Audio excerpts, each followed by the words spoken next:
Hello and welcome to your Wildcat News for Tuesday, March 4th. I'm Carly Hogston. And I'm Laurel Swans. An 18-year-old has been arrested for the sexual assault of a UK student. According to WKYT, Angus Thompson was arrested and charged with first-degree rape yesterday.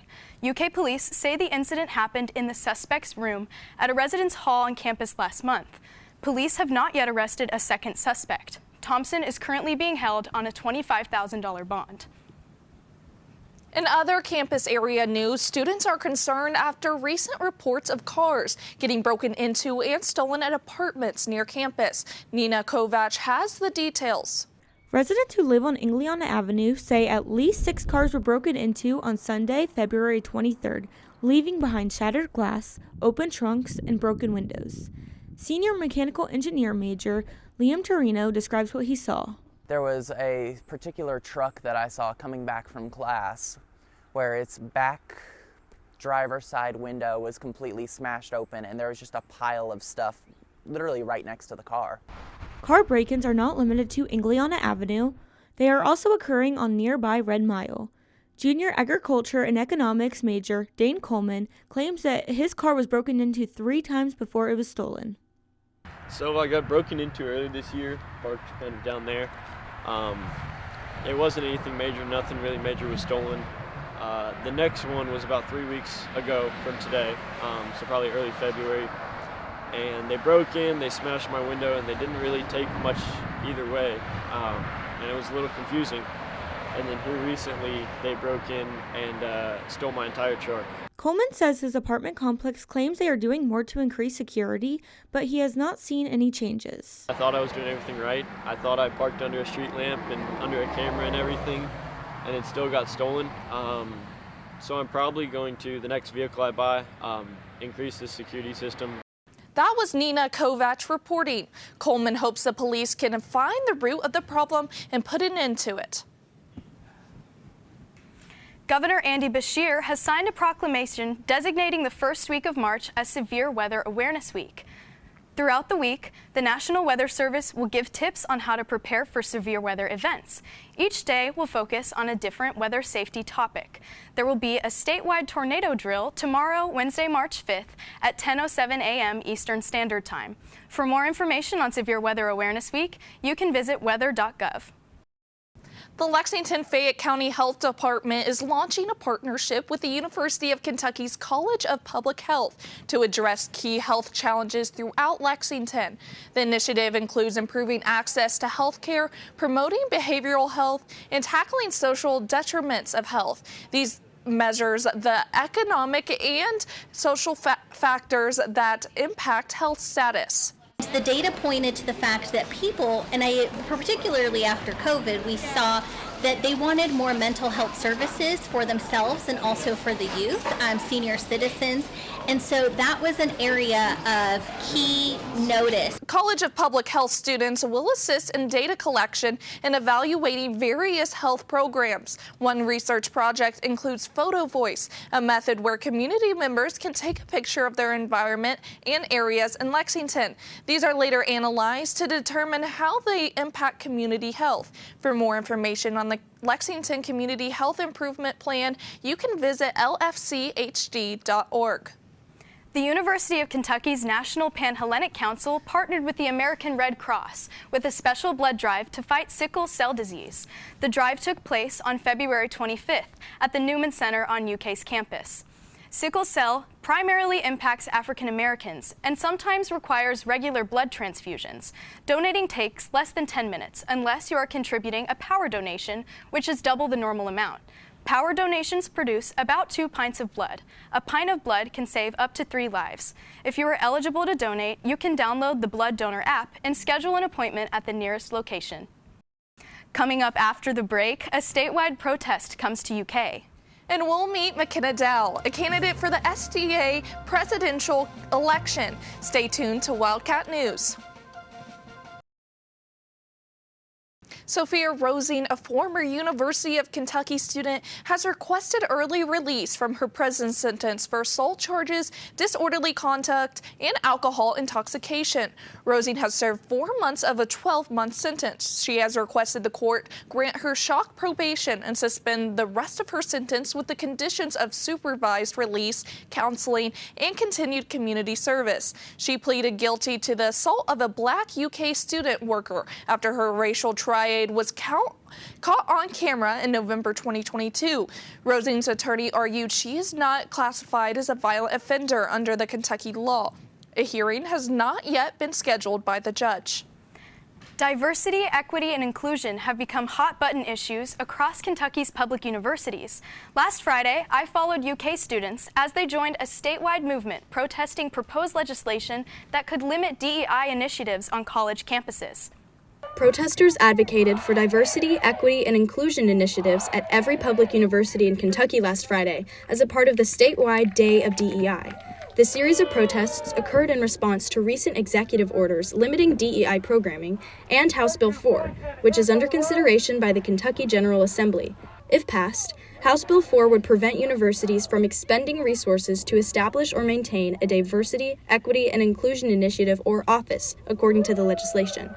UK's protest began outside of William T. Young Library, where the crowd listened to speakers from numerous student organizations, including Students for Justice in Palestine, the Latino Student Union, and the Asian American Association. If you don't think that institutional racism is real, then DEI seems like discrimination. Then the protesters marched through campus, chanting and waving signs. They stopped at the Bowman statue by the Gatton Student Center, where protesters were invited to share their feelings. There is a lot going on, not just at school, but across the country, that is working against minority people in general, like me, my friends, people I care about. Watching it be rolled back, especially here, is not okay, and I want to be able to say something about that. They also decorated a banner together, writing their opinions alongside messages of hope and change to celebrate the Day of DEI. Protest organizers called upon UK to protect campus resources like the Martin Luther King Center and the Office of LGBTQ Resources amid legislative changes. We're only as strong as that weakest link and that weakest community, so we need to uplift voices from our marginalized communities so that we may improve our nation. Stand up, fight back! Higher education is under attack! What do we do? Stand up, fight back! Protesters say they will continue to advocate for DEI initiatives as House Bill 4 moves through the Kentucky General Assembly. University of Kentucky spokesperson Jay Blanton said, "From an initial analysis, we believe the university is already in compliance with key aspects of the legislation. Slow, House Bill 4 is not expected to bring significant changes to campus resources if passed."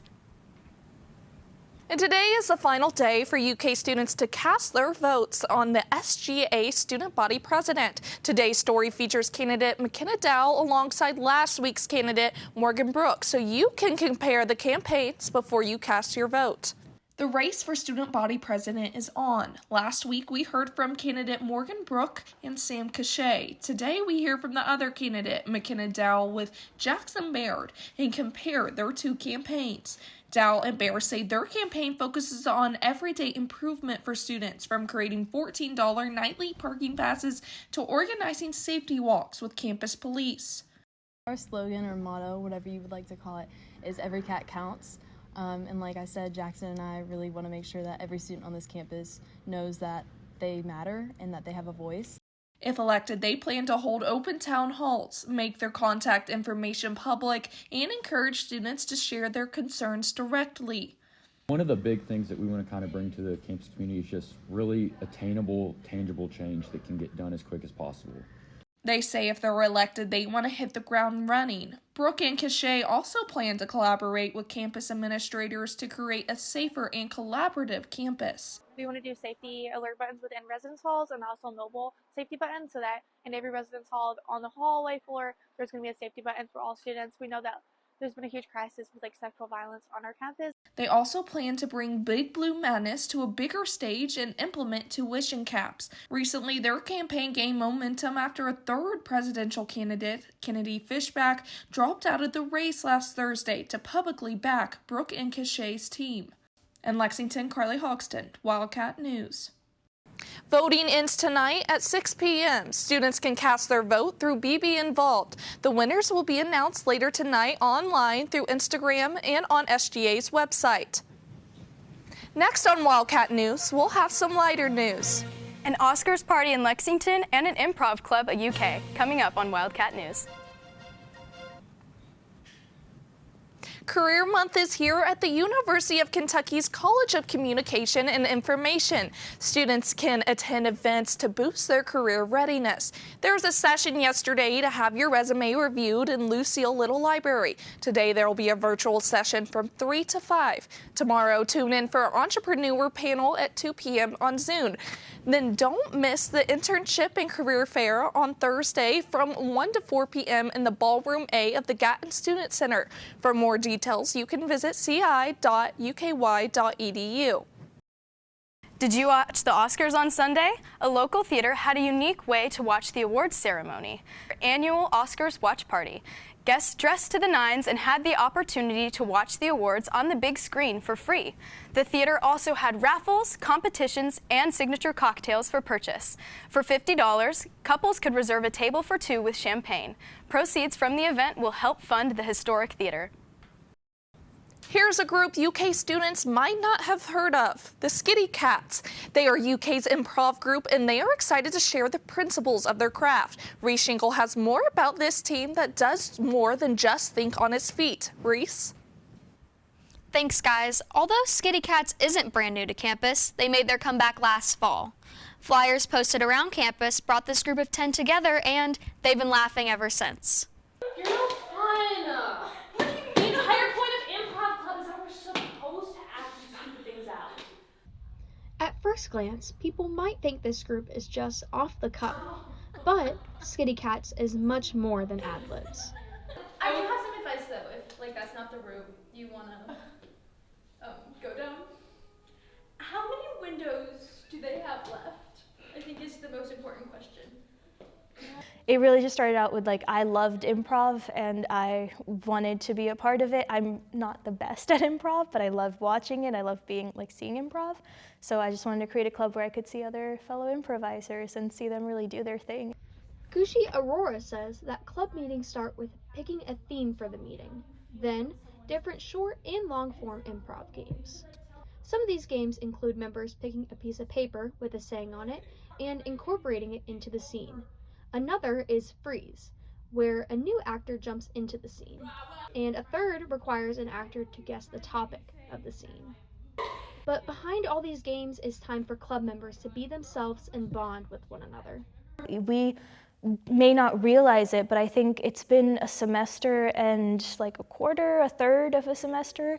And I think all of us understand each other in a way that we might not be able to in any other capacity.